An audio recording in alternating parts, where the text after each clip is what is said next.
ଅନୁଚିନ୍ତା ମୁଁ କହିବାକୁ ଯାଉଛି। ପିତା ମାତା ଆମର ଜୀବନ୍ତ ଦେବତା ଅଟନ୍ତି। ତେଣୁ ଆମେ ସମସ୍ତେ ତାଙ୍କର କଥା ମାନି ଚଳିବା ଉଚିତ।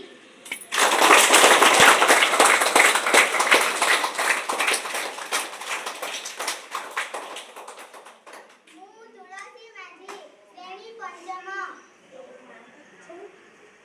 ପ୍ରେରଣା ମିଳିଲେ ପ୍ରତିଭା ପ୍ରସ୍ଫୁଟିତ ହେବ। ଅନୁକୂଳ ଖବର ପ୍ରକାଶନରେ ପ୍ରମେୟ ସବୁବେଳେ ଆଗରେ ରହିଛି। କେବଳ ଖବରରେ ସୀମିତ ନ ରହି ଲୁକ୍କାୟିତ ପ୍ରତିଭାଙ୍କୁ ଚିହ୍ନଟ କରି ସେମାନଙ୍କୁ ସମ୍ବର୍ଦ୍ଧିତ କରିବାର ଅଭିନବ ପ୍ରୟାସ ଅଭିନନ୍ଦନୀୟ।